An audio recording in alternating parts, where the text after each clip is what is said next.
여러분도 다 아시다시피 한국에서 동계올림픽이 오늘 아마 폐막이 되는 것 같습니다. 지난 9일부터 시작이 돼서 오늘 이제 마지막 날이 되겠는데, 이 동계올림픽 경기 중에 여러분들이 혹 몇 장면을 보셨는지 모르겠어요. 생각을 이렇게 좀 본 장면들을 한두 가지 보면, 그 개막식이 참 놀랍게 한국이 IT 기술이 정말 참 발달을 많이 했다. 세계가 다 깜짝 놀라게 그렇게 개막식이 진행이 됐습니다. 이 한국에서 치루어지는 그런 올림픽이라든지 또는 아시안 게임이라든지 이런 거 국제적인 행사를 할 때마다 이제 점점 부각되는 걸 보면 한국의 전통적으로 내려오는 문화, 다 이렇게 옛날에는 한국 우리 민족이 미풍양속으로 생각을 하거나 하여튼 몸에 배어서 내려온 문화가 있었는데, 서구 문화가 들어오면서 이런 것들은 뭐 다 좀 잘못된 것 같고 구식인 것 같고 전부 그런 버리는 습관들이 우리 한국 사람들에게 좀 있었던 게 사실입니다. 우리 민족은 자긍심이 굉장히 부족한 민족이에요. 중국에 치이고 일본에 눌리고 그래서 그런지 모르지만 항상 우리 민족의 자체적이고 고유적인 것에 대해서는 의미를 잘 부여하지 못하고 뭐든지 중국에 가서 배우거나 미국에 가서 배우거나 외국에 가서 뭘 해와야 그걸 대단하게 보는 풍조는 지금도 여전합니다. 제 기억에 결혼식이 구식결혼, 신식결혼 해가지고 그런 것도 한때 이렇게, 지금은 다 이제 결혼식 하면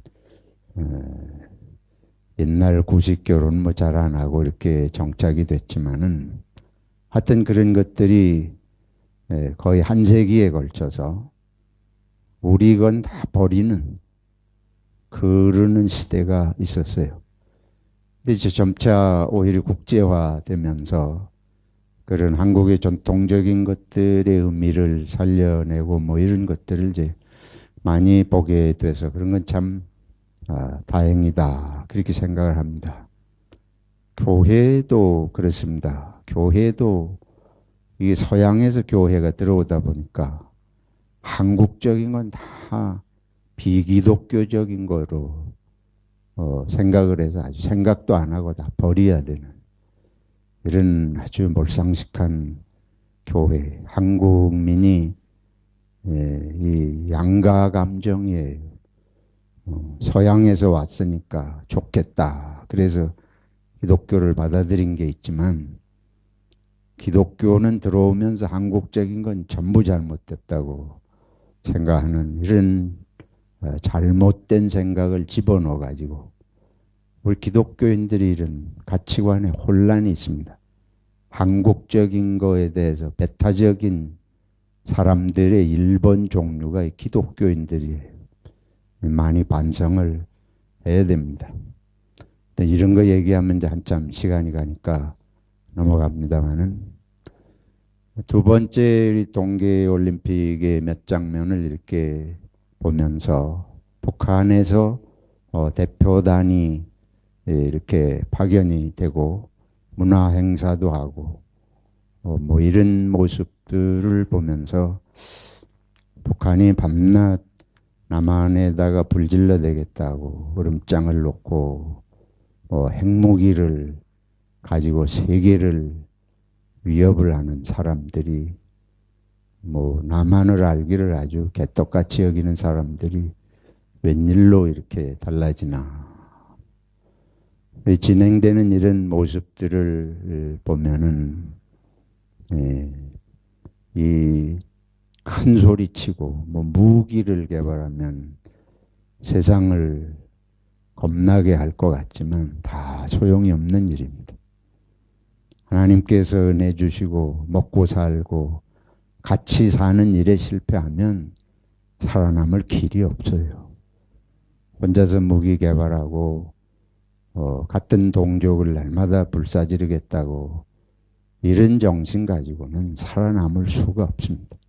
그는 하나님께도 합당하지 않고 같은 민족에 대한 예의도 아니고 그런 것들을 저는 나름대로 이렇게 보면서 이제 좀 북한도 급하긴 급했나 보다.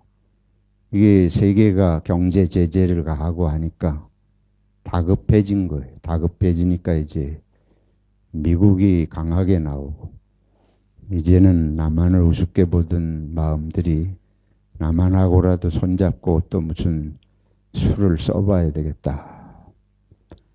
민족이든지 개인이든지 교회든지 집단이든지 수를 써서 살려 그러면 그는 아무 유익이 없습니다. 그는 열매를 맺을 수가 없어요. 우리는 수를 써서 살라고 세상에 보낸 것이 아닙니다. 진리를 따라서 하나님의 인도하심을 따라서 사는 것이 뭐 우리 한국 사람들은 진실을 가지고 살면 손해본다. 75%의 국민들이 그런 생각을 한다는데 그건 다 어리석은 생각이에요. 열매를 맺는 거는 결국은 더딘 것 같아도 손해보는 것 같아도 진실하게 살도록 서로 노력해야 되는 것입니다. 구체적인 동계올림픽의 몇 장면 가운데 많은 사람들이 깜짝 놀라고 세계가 칭찬을 하는 그런 게 하나 생겼는데 그게 뭔가 하면 뭐 옛날에 저도 들어본 적이 없는 컬링 대회라고 하는 거예요. 이 얼음 덩어리, 얼음 스톤을 가지고 이렇게 두 상대방 팀하고 해서 주고받고 점수를 내는 건데 이게 경북 의성에서 시골에서 올라온 아가씨들이 중심이 돼가지고 똘똘 뭉쳐서 9번 중에 지금 8번을 이겼다잖아요. 뭐 이번 올림픽 전까지는 세계가 아무도 주목하지 않던 그런 팀인데 아주 마음이 하나가 돼가지고 그렇게 하니까 1등부터 몽땅 다 이렇게 모조리 물리치고 승리하는 그래서 온 국민이 환호하고 또 그런 모습들이 외신에도 보도가 되고 한다고 하는 걸 보면서 참 유명한 팀도 아닌데 흐뭇한 그런 생각이 듭니다. 반면에 다른 하나는 여러분도 혹시 보셨는지 모르겠는데 이 팀 추월이라는 그런 경기가 있더라고요. 그것도 저는 한국에서 올림픽이 열린다 하니까 이제 좀 보다가 그런 것도 알았는데 이 세 사람의 여성 스피드 스케이팅을 하는 여자 선수들이 세 사람이 한 팀이 되어서 하는 경기예요. 근데 이 경기는 1등 가는 게 중요한 게 아니고 세 사람이 함께 협력해서 끝까지 어떻게 경기를 잘 마치느냐 그게 주 목적인 것 같아요. 그래서 이 점수 계산을 누구 중심으로 하냐면 마지막 들어온 사람의 기록을 점수로 계산한다 그 말이죠. 그래서 이거는 참 바람직하다. 제가 볼 때는 올림픽 정신이 노바다 금메달 중심으로 1등 중심으로 빠르고 뭐 이런 거 중심으로 하던 데서 이거는 세 사람이 한 팀이 돼가지고 마지막 들어온 사람을 중심으로 한다. 참 좋다 생각을 했는데 여러분 보셨다시피 우리나라 대표팀 세 여자 선수가 이제 했는데 그 중에 두 선수가 일찍 골인을 하고 마지막 한 선수가 한 7, 8m 뒤쳐져서 들어온 거예요. 근데 그게 우연히 발생한 것이 아니고 벌써 연습 과정에서 서로 사이가 좋지 않고 뭐 여러 가지 복잡한 얘기들이 나와서 그런데 아주 세계가 참 어리석은 일이다. 올림픽 정신에서 볼 수 없는 일이 일어났다. 그렇게 말을 한다는 거예요. 우리 한국 사람들이 아주 분노해 가지고 말들이 많은데 저는 그 장면을 이렇게 보면서 이거는 뭐 부끄러워할 것이 아니다. 왜 그러냐? 그거 우리 본래 한국 사람 모습이 저렇다. 그게 뭐 드러난 거예요. 우리가 함께 하는 일을 잘 못하는 면이 솔직히 있습니다.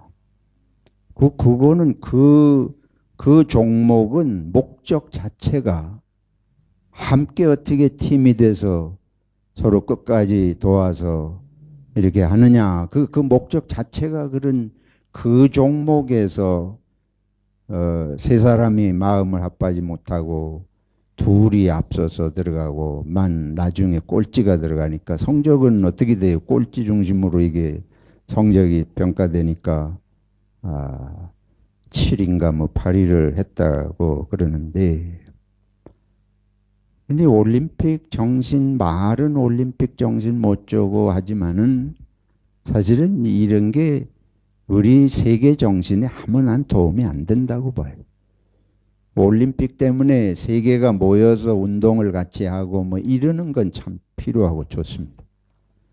근데 그거를 전부 1등하고 빨리 뛰고 뭐 이런 우수한 능력 중심으로 모든 걸 해야 되니까 올림픽 하는 거 보면은 전부 거기가 뭐 욕심의 아주 현장이에요.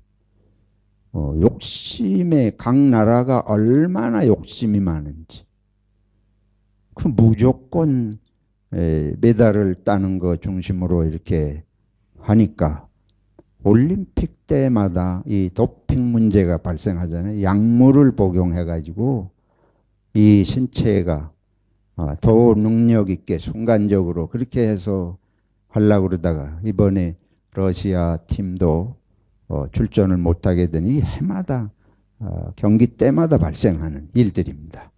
뭐 막을래야 막을 길이 없어요. 모순이거든요. 남보다 빨리 뛰고 잘하는 거를 세계가 보는 눈앞에서 그거를 그렇게 해마다 부추기면서 거기다 올림픽 정신을 살려라. 그게 됩니까?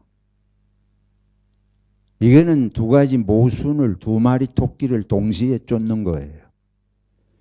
그러니까 그런 식으로 훈련을 받았어요. 평소에 무조건 잘해야 된다. 그렇게 훈련을 받으니까 세 사람이 한 팀이 돼서 하는 그것만 특별히 더 그렇게 되는 게 쉽지 않았던 것 같아요. 내 생각에는. 한국은 늘 말씀드리지만은 뭐든지 1등 중심입니다. 뭐든지 잘하는 사람 중심이에요. 이 병을 고치지 못하면 우리는 날마다 불행합니다. 1등 중심으로 움직이는 사회가 어디 행복해요? 여러분들이나 제가 호주에 와가지고 그래도 좀 여기 10년, 20년 살면 우리가 여러분 행복한 줄 아시기 바랍니다.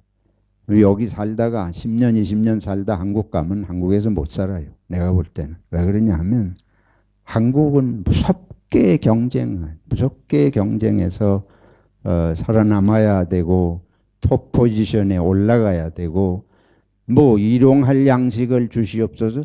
우리 한국의 기독교인들이 그 주기도문 하는 건 내가 볼 땐 다 새빨간 거짓말하고 있는 것입니다. 우리는 일용할 양식 가지고 절대로 만족하지 못해요. 평생 아니라 대대손손이 먹고 살 거 맨날 밤마다 그런 거 생각하고 있고 해도 항상 꼭대기 올라가는 꿈을 꾸죠. 내가 회사에서 부장이 되고 과장이 돼서 적절히 먹고 살 만큼 버는 거 가지고 안 됩니다.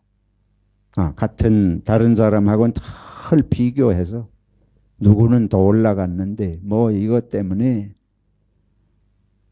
우리 호주 사는 사회에서 우리들이 이민자로 살면서 이민자들을 이 marginalized people이다. 주변 인간이다. 중심에 들어가지 못하고 정치를 뭐 우리가 할 수 있어요. 경제의 중심이 돼요. 호주에 와가지고 변두리에서 빙빙 돌며 얻어먹고 사는 것 같은 아주 극단적으로 말하면 그런 어떻게든지 그저 뭐 살아남으면 되는 그러다가 조금 뭐 우리 한국 사람들 가운데 시의원이라도 나오고 하면 뭐 우리가 진출한다 이런 생각을 하는데 그거 다 썩은 정신입니다. 어느 사회든지 중앙에 들어가면 거기는 다 욕심투성이에요. 변두리에 사는 사람이 행복한 줄로 믿으시기 바랍니다. 그거 뭐 그 거기 들어가서 날마다 머리 싸매고 박 터지게 싸우는 욕심 덩어리들끼리 모여가지고 잠도 안 자고 모함하고 그게 정치 중심이고 경제 중심이고 그 사람들은 만족이 없는 사람들입니다. 근데 왜 거기 기어 들어가려고 그래? 또 한국에서도 그게 안 되는데 뭐 호주 들어와서 또 거기 기어 들어가려고 용서하시고 들으지. 그냥 주신 자리에서 감사하고 사는 게 행복한 삶이에요. 이게 한국은 이거를 정말 이게 에덴 동산 같이 우리가 아마 에덴 동산에 갖다 집어넣어도 싸울 것 같아요. 우리 한국 사람 1등 하려고. 좀 심한 얘기를 드립니다마는 오늘 성경 말씀을 봅시다. 예수님께서 예루살렘에 가십니다. 한양에 왜 가요? 우리 호주에서 자라는 젊은이들은 이거 한국 풍습을 모르겠지만 한양에 가야 과거 시험 칠 수 있어요. 말은 나면 어디로 보내고? 제주도로 보내고. 사람은 나면 서울로 보내고. 출세하려면 어디 가야 돼요?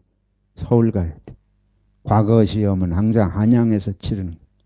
저 경상도 전라도 시골에서도 개나리 보따리 지고 시험 치려면 서울에 다 올라가야 돼.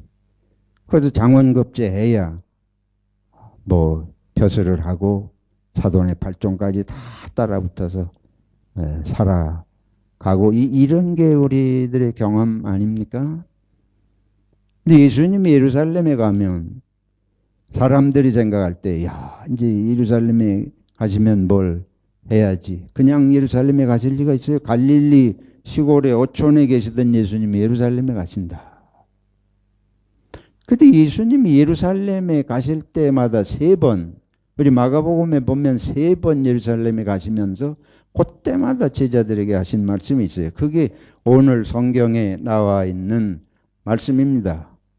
제자들에게 뭐라고 그러시는가 하면 인자가 많은 고난을 받고 장로들과 대제사장들과 서기관들에게 버림받아요. 죽임을 당하고 사흘 만에 살아나야 할 것을 비로소 그들에게 가르치시되. 이게 예수님이 예루살렘에 올라갈 때마다 하신 말씀이에요.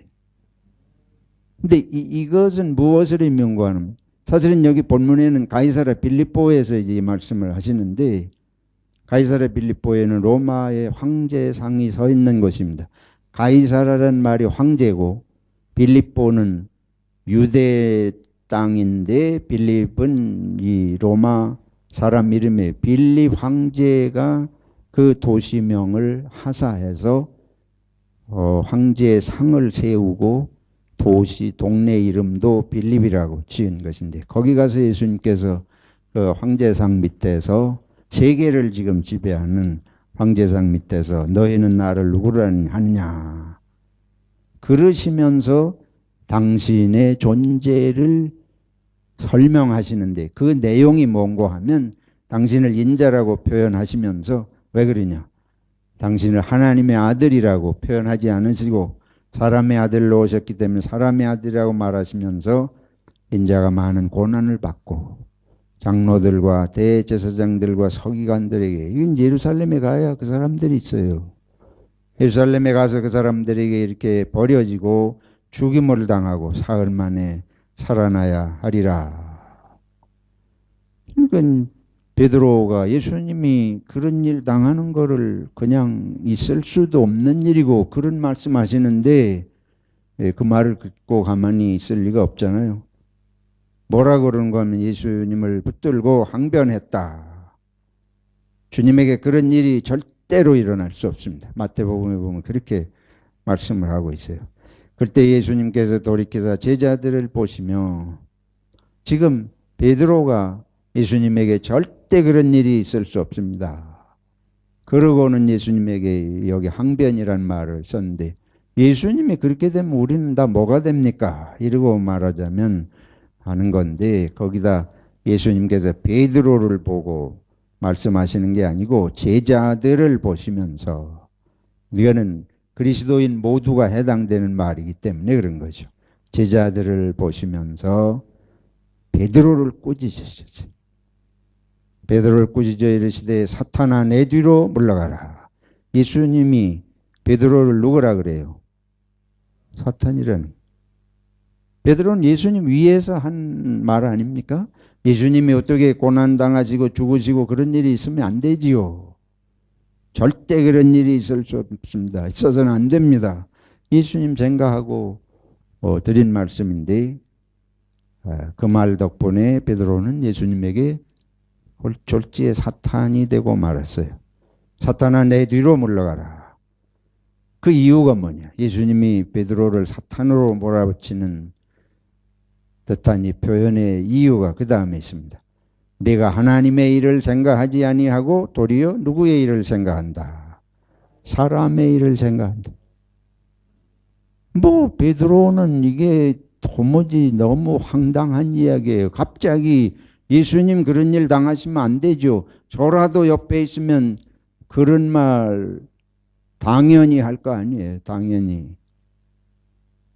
근데 베드로는 사탄이 되고 하나님의 일을 생각하지 아니하고 사람의 일을 생각한다. 무슨 소리? 베드로가 이게 무슨 뜻인지 알 수가 있겠습니까? 베드로뿐만 아니고 우리가 예수님이 느닷없이 지금 그 말씀을 하실 때 이해가 되겠어요. 저보고 이런 말씀을 하시면 내가 뭐 예수님 그만두고 도망가거나 뭐 어떻게 했을 거예요. 욕을 하거나 아이 예수님 당신 위해서 했더니 나보고 사탄이라 그런다. 하나님의 일은 도대체 뭐고 사람의 일이 도대체 뭐냐. 이 순간에 지금 뭐 그런 말이 나옵니까? 예수님께서 무리와 제자들을 불러 이르시되 누구든지 나를 따라오려거든 자기를 뭐하고 부인하고 자기 십자가를 지고 나를 따를 것이니라. 하나님의 일이라는 것은 하나님의 나라의 삶이라는 것은 자기를 부인하고 자기 십자가를 지는 것이 그게 하나님의 나라의 일이라는 것입니다. 그렇잖아요. 그 말씀을 하시는 거예요. 그래도 이 베드로는 무슨 소리인지를 알 수가 없었을 거예요. 아직 십자가 눈앞에 있지도 않고 예수님 십자가 지시기 전 우리는 성경 뭐 다 알고 십자가에 대해서 오랫동안 들어서 이게 짐작이 되지만은 지금 베드로가 생각할 때 예수님이 갑자기 십자가를 얘기를 하죠. 고난을 당하고 죽으셔야 되는데도 십자가를 얘기해. 그때의 십자가라는 게 뭐예요? 즉 그때의 십자가라는 것은 예수님이 지신 십자가는 아직 베드로는 알지도 못할 때예요. 보지도 않은 때고 그때 베드로가 생각하는 십자가는 세상에서 가장 악한 죄인에게 내리는 극악한 형벌입니다. 로마 시민은 절대로 십자가형을 당할 수가 없어요. 이게는 노예 신분이나 뭐 이방인에게 가장 악한 사람들에게 로마 제국에서 내리는 형벌입니다. 근데 그 얘기를 하시는 거예요. 십자가를 지고 자기를 부인하고 나를 따라오려거든 자기를 부인하고 자기 십자가를 지고 나를 따를 것이니라. 그게 무슨 뜻인지 어떻게 상상이 되겠지? 너무 끔찍한 일 아닙니까? 여기서 이것은 우리 그리스도인이 된다고 하는 것이 무엇을 의미하는지 아주 극명하게 보여주는 것입니다.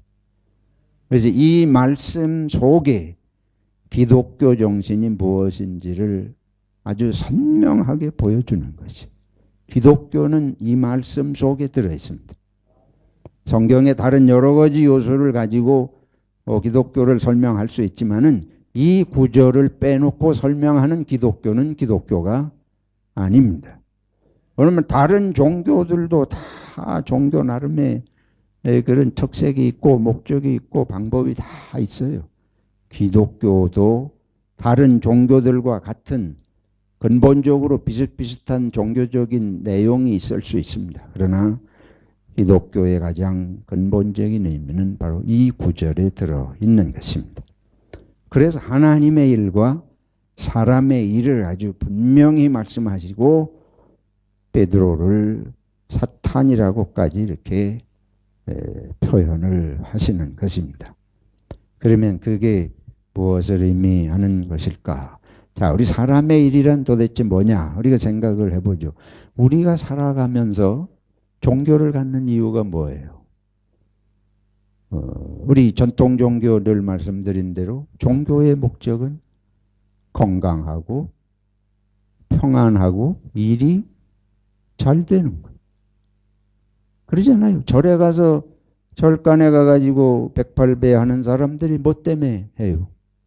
문제가 생기니까 문제 해결하고 병 고치고 뭐 다 그런 평안한 삶을 원하니까 그러는 거 아니에요? 무당을 불러서 구슬하는 이유가 뭡니까? 무당에게 가서 부적을 받아가지고 부적을 뭐 벽에 매다도 놓고 무슨 뭐 속옷 집어넣고 어디다 이렇게 하고 다니는 이유가 뭐예요? 그게 십자가를 지는 거하고 생각을 해보자고요. 모든 종교적인 보편적인 목적은 잘 되자는 것이 한마디로 말하면 건강하고 그렇잖아요. 그런데 기독교도 그렇다 그러면 이건 참 보통 심각한 일이 아니죠. 이 구절이 그럼 성경에서 없어져야지. 기독교도 그런 것이라면. 사람의 일은 고통을 안 당하는 것입니다.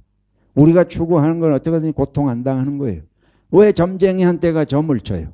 디비네이션. 이 점치는 이유가 뭐예요?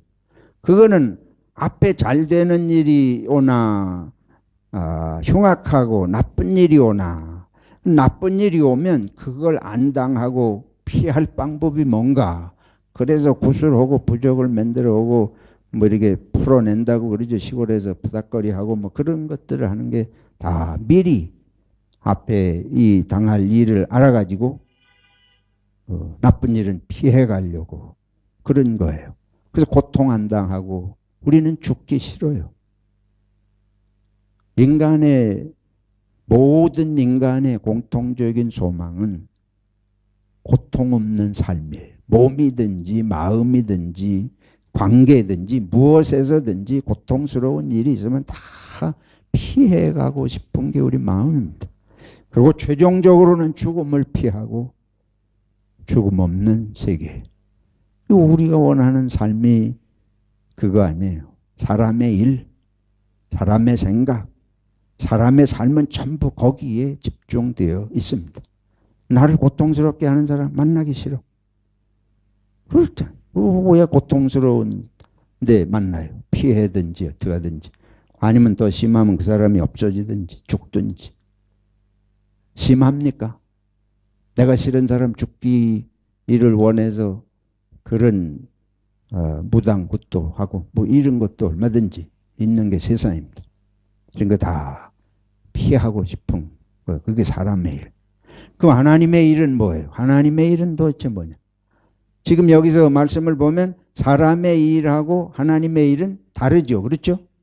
다르니까 말씀하신. 그럼 하나님의 일은 뭐예요? 여기 예수님 말씀하신 거예요. 누구든지 나를 따라오든 자기를 뭐하고 부인하고. 우리는 나를 위해서 사는데 올림픽이 나 1등 하자고 국가의 명예를 위해서도 하지만은 누가 처음부터 국가를 명예를 살리겠다고 올림픽 선수하는 사람 누구예요? 내가 볼 때는 한 사람도 없습니다. 하다 보니까 뭐 그렇게 됐는지 모르지만은 그러니까는 세 사람이 같이 들어와야 되는데도 이 한 사람이 뒤처지니까 그냥 내리다 내버리는 거죠. 근데 자기를 부인하고 자기 십자가를 지고 있는 십자가도 옮겨주셔야지. 오는 십자가도 없어지게 해주셔야지. 이거는 자기 십자가를 자기가 지라. 그래서 아주 한마디로 말하면 하나님의 일이라는 것은 고통과 죽음을 자초하라는 것입니다. 이걸 피하지 말고 피하지 않는 정도가 아니고 자초하라는 거예요. 자기를 부인하고 자기 십자가를 지고 나를 따를 것이니라. 누구든지 자기 목숨을 구원하고자 하면 뭐 할 것이요? 잃을 것이요. 우리는 구원하고 싶은데 그거 안 된다는 거예요. 누구든지 나와 복음을 위하여 자기 목숨을 잃으면 뭐 하리라? 구원하리라. 복음이 나에게 목숨을 주어야지 복음을 위해서 목숨을 버려요? 종교가 내게 생명을 주고 내게 복을 줘야지 종교 때문에 목숨을 버리고 종교 때문에 복을 버립니까? 지금 그 얘기를 하는 거예요. 나와 복음을 위하여 자기 목숨을 잃으면 이거는 너무도 역설이에요. 그러면 왜 우리 하나님의 일이 이거고 사람의 일이 이것이다. 이게 아주 극명하게 지금 대립되는 모습을 이제 말씀을 드렸습니다. 근데 왜 그렇게 살아야 되느냐? 왜 그렇게 살아야 되느냐? 첫째는 본래 사람이 지음 받기를 자기를 부인하도록 그런 목적으로 지어졌습니다. 창조주께서 사람을 지으실 때에 자기를 위해서 살도록 지으신 게 아니고 다른 존재를 위해서 자기를 희생하고 다른 존재를 위해서 죽도록 지어졌습니다. 뭐 힘드시죠? 받아들이기 힘들어요. 근데 본래는 그런 것이에요. 우리가 심장이 자기를 위해서 심장이 뛰지 않지 않습니까? 언제든지 말씀드린 아주 간편하고 쉬운 예예요. 우리 몸의 지체 중에서 그 자기 자신을 위해서 움직이는 지체는 하나도 없어요. 폐가 자기를 위해서 뭐 숨을 쉬어요. 손가락이 자기를 위해서 숨을 쉬어요. 움직여요. 몸의 단 한 부분도 자기를 위해서 사는 몸의 부분이 없습니다. 이게 창조의 원리입니다. 창조의 원리는 반드시 다른 지체, 다른 존재를 위해서 살도록 지어졌습니다. 그게 창조의 절대적인 원리예요. 어떤 생명체도 어떤 피조물도 살아 움직이는 것은 전부 다른 생명을 위해서 지어졌습니다. 그러니까 그렇게 살라고 하는 거예요. 자기를 부인하고 자기 십자가를 지라고 하는 것은 뭐 그거 그렇게 사는 게 아닌데 고도로 성숙해가지고 인격이 완성이 돼서 그는 몇몇의 아주 도통하고 통달한 그런 종교인이 된 사람들이나 몇 사람 할 얘기가 아니고 본래 지어질 때에 모든 존재는 그런 목적으로 지어진 것입니다. 이걸 우리는 이제 망각하고 사는 거예요. 이거를 잊어버리고 거꾸로 살잖아요. 내 몸의 어느 한 부분도 자기를 위해 움직이지 않는데 나라고 하는 존재는 이웃을 위해서 사는 거는 아주 이거는 참 너무 힘들고 모든 게 나를 위해서 이웃도 다 식구들도 다 나를 위해서 이렇게 머리가 발달이 되어 있으니까 하나님의 일하고 사람의 일이 너무 달라요. 하나님의 일이라는 거 하나님이 본래 그렇게 지으셨다. 하나님은 본래 다른 생명을 위해서 존재하도록 지으셨다.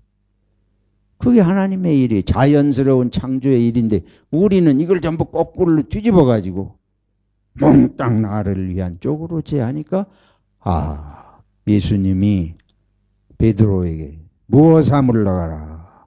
사탄아 물러가라. 내가 사탄이 맞습니까? 안 맞습니까? 맞아요. 베드로가 섭섭해할 것이 하나도 없어요.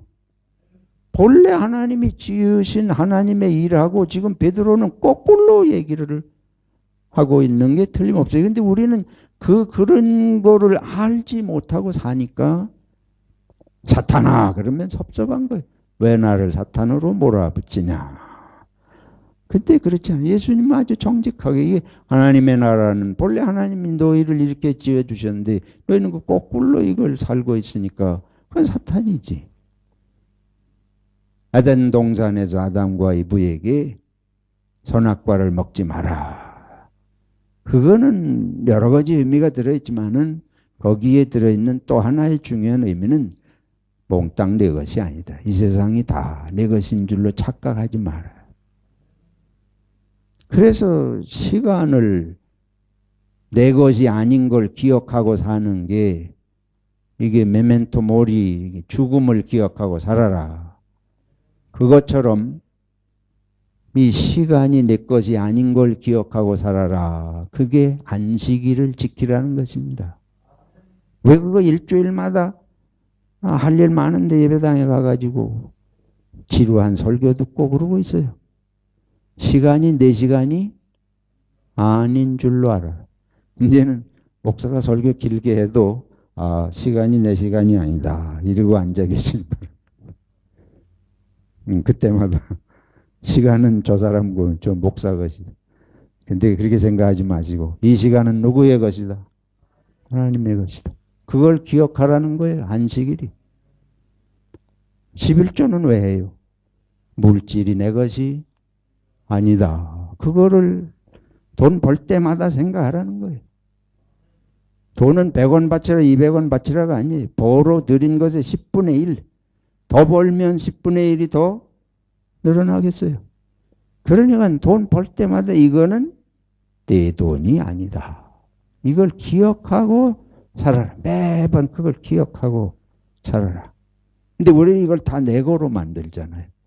내 거로 만드니까 내 거로 만들 때 우리는 하나님의 일을 누구의 것으로 만들어요?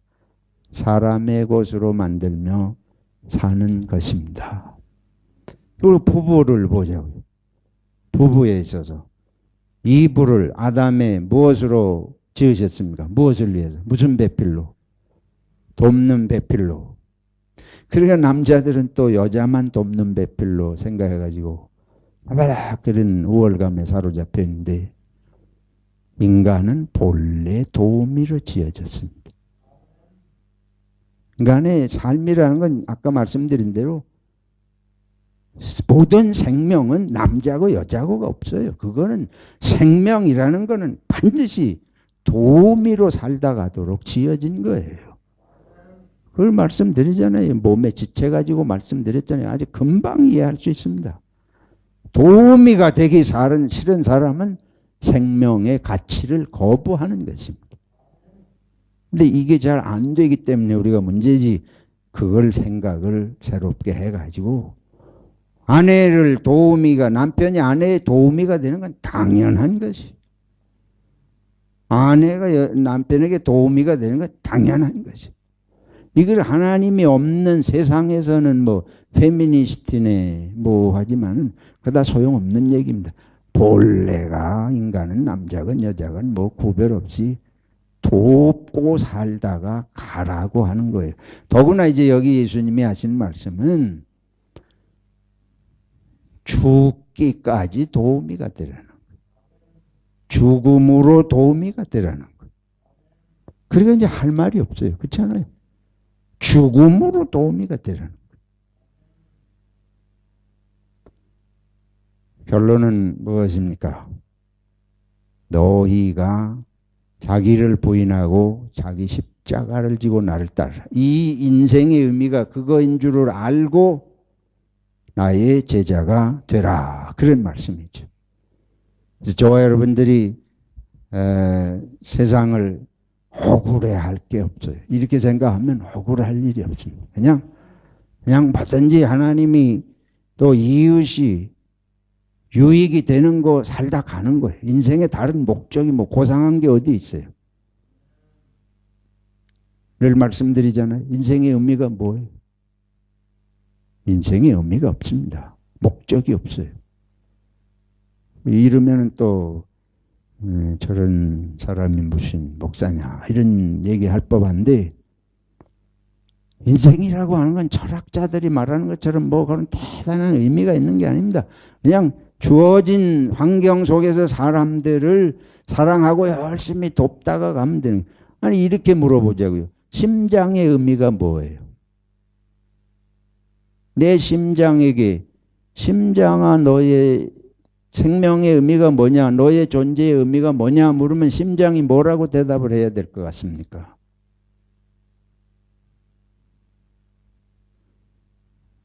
뻔한 거 아니에요.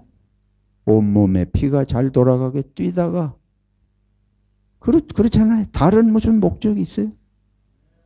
근데 왜 인생엔 다른 목적이 있는 것 같이 우리가 착각을 합니까? 이게 인간의 큰 착각입니다. 서로 돕고 사랑하고 살다가 가는 거 외에 무슨 다른 목적이 없어요. 하나님을 영화롭게 한다. 뭘 해서 하나님을 영화롭게 해요? 지난 수요일 날 말씀드렸습니다. 너무 추상적인, 정말 성경적인 말씀인데 실제는 아주 추상적인 얘기예요.